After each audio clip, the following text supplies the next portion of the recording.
Goodbye, Charlie. I could feel myself fading away. I'm dying. And even though I overdosed on these pills and I slit my wrist, that still wouldn't be what kills me. I'd be lying. It was never feeling appreciated by you, or myself, or anybody.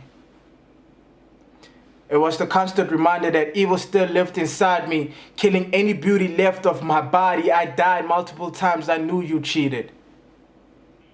You looked at her the way I look at you, and she looked at you the way I wish you looked at me, and yet you looked at me the way I look at my stretch marks. But what did you expect? When you almost even drove me to asking that bitch how she felt every time you said you love her, just so I knew how it feels to hear you say you love somebody. So eventually nothing compared to the pain that I was feeling, and not even the razor. The body had died, and so there was nothing left to do. Goodbye, Charlie.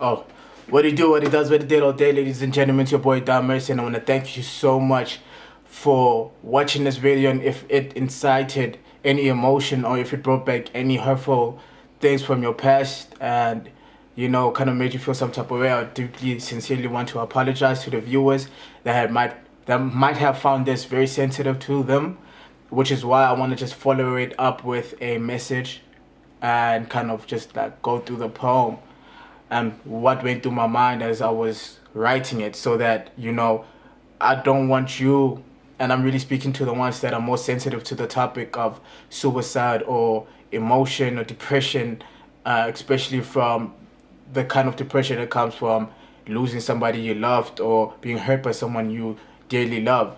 So I never want to feel like, I'm an artist. At the same time, I express words that people go through, but I never want to feel like you alone in that situation. I never want you to watch this and then have to leave you alone, to kind of dissect everything by yourself. So Goodbye, Charlie, really came from the night I decided to do Words Matter. And I decided to do Words Matter because I have gone through several situations where I was depressed, I was suicidal. I'm a very emotional being already.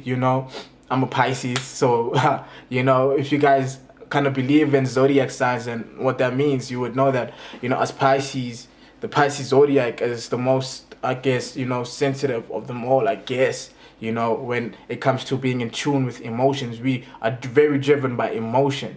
So I feel first before anything.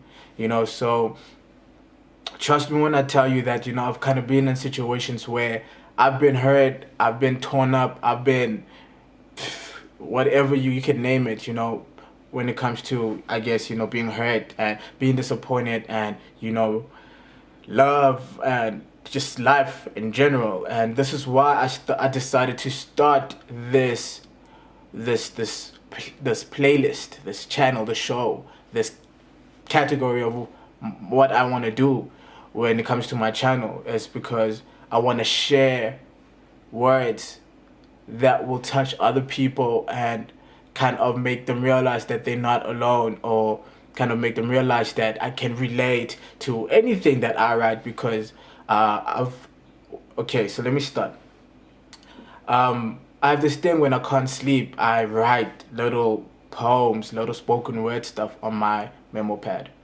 And what these are kind of my current thoughts, or what I feel at that moment, what I might have experienced, or what I'm saying. Like anything that comes to my mind that wakes me up at 2 a.m., I'll write it down, and it'll literally be, I guess, words from the universe. It'll be words, a related piece that I could have felt while talking to a friend or talking to somebody that subscribed to my channel. And I kind of write down how I feel, my perspective on it. And so Dear Charlie was, I wrote that the night I decided to do Words Matter. And Dear Charlie was kind of a reflection to how I guess I kind of felt when I was speaking to somebody that was hurt by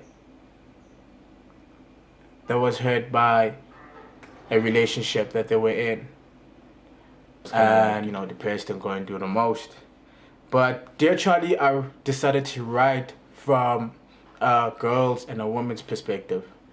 The reason why I did that, I have no idea. It just came to me that way, and I think at the time I was speaking to a girl, and I kind of felt she made me feel the emotions from her side so much that I really could relate emotionally, the pain of feeling that kind of way, the uncontrollable feeling of your emotions taking a hold of yourself. And even though you don't want to feel that certain way, you kind of just do, because the depression is too strong, and the anxiety or the hurt or, the memory.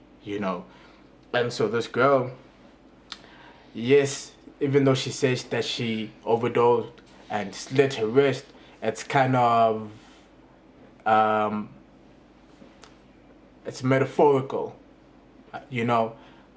Everything I say might seem like things that, and there are things that happen, yes, but it might sound like something that actually happened. It's not something that actually happened. Everything I'm saying, it sounds very blunt, but it's very metaphorical. It's not something that actually did happen.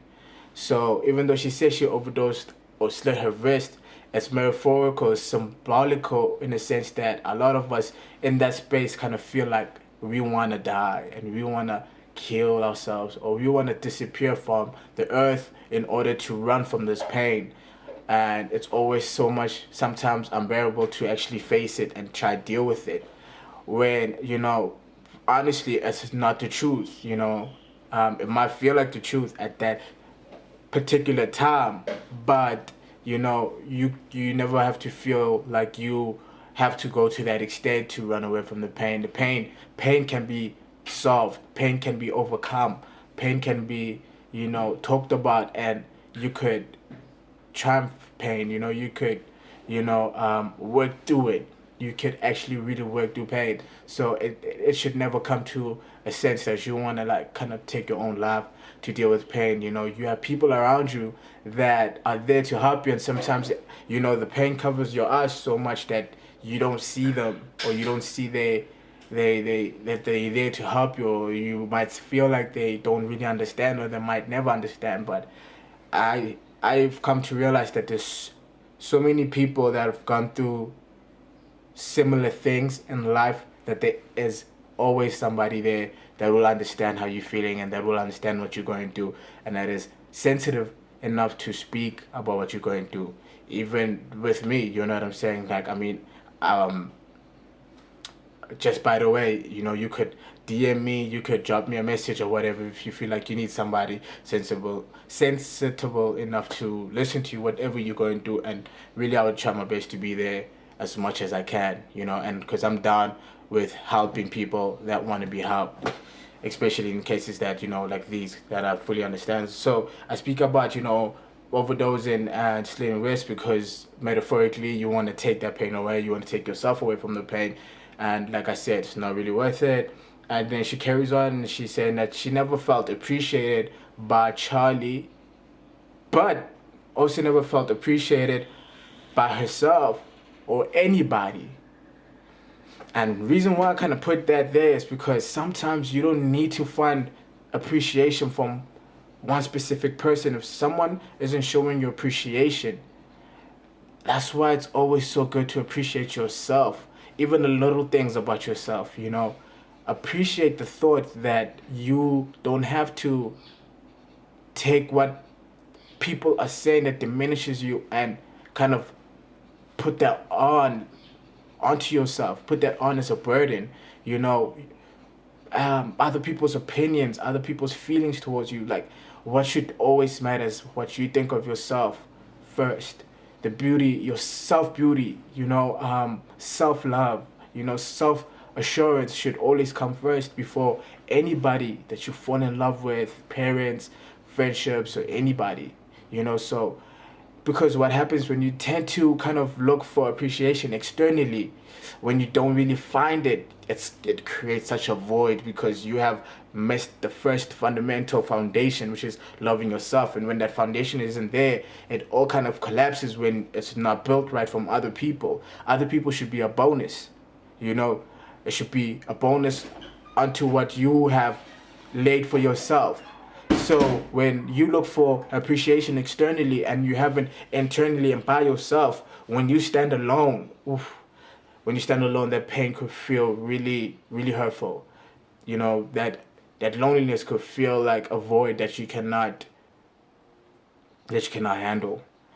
You know, and it's so important that, you know, everything what I wrote about Dear Charlie is everything I would say that you should address in order to feel better if you're going through that situation, you know. So why I said that line is that, you know, it's so imperative that you appreciate yourself, so you won't need Charlie to appreciate you, or you won't need anybody to appreciate you. Because, you know, once you appreciate yourself and you find the little things you appreciate about yourself, it'd be so much easier to find other people, and not just directly, you know, the people that you are face to face with.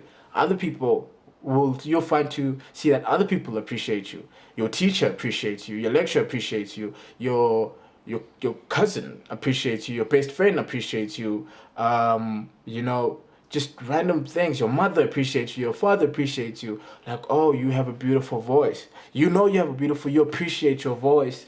When somebody says it in passing, you'll realize, and it'll automatically ignite an appreciation. Like, oh, thank you. I mean, I thought so too. And for the fact that you saying that reassures that, you know what I'm saying, that thing. And the next line, I kind of said, you know, the constant reminder of the evil that lived inside me, killing any beauty left of my body. So what I mean by that is that, you know, we all have demons. And we all face dark times. And sometimes those dark times are so overwhelming that they kind of come inside you and they cover all that's left of your light. And I know that feeling. And, you know, sometimes it's not that because you're beautiful, it's because you let the darkness inside you say that you're not. And that's the problem. You know, it ties back to self-appreciation, self-love, you know, when the evil inside you feeds off of your believing it. I don't know if, I wish that makes sense, because it makes so much sense to me. Like, the evil inside you, it feeds off the believing that you believe it every time it says something, that you're not good enough, that you're not sexy enough, that you're not beautiful enough, that you're not fit enough, you're not intelligent enough, you're not, you know, self-motivated enough. And every time you believe it, you feed that thing right back, and it gets stronger and stronger and stronger. And you got to break away from kind of listening to the negative side of your mind and your head, and always kind of, you know, reassure yourself of the beauty that's inside you. You know, my sister writes little notes on her mirror, you know, and my sister's pretty sensitive. I'm sorry, Tweenie, but she really is. You know, she knows it, and she tries to deal with it, and she writes little notes on her mirror, and she'd read it every morning, and, you know, that would kind of reassure her. And some of us, you know, I do it through music. Look, I don't want to talk too much into this video, because I'm really scared that, you know, it might be a very sensitive issue. I just wanted to break it down a little bit, just to reassure people that it's not from a kind of sad space. It's from a rebuild yourself kind of space. And it's like, you can't rebuild yourself if you don't recognize what had broken you down. So recognize what breaks you down so you can rebuild yourself. And it's really just so we could have conversation around this, because other people really need other people for themselves to get better. You know, I write poetry, I do spoken word. Sometimes it's beautiful, sometimes it's hurtful, sometimes it's sad, sometimes it's not. But it's art, and art is a form of expression, and these things happen every day. These things are real every day, you know. Don't forget to subscribe, like, hit the notification bell so every time I upload, you gonna know I uploaded. But for now, it's your boy Don Mercy. Thank you for watching Words Matter.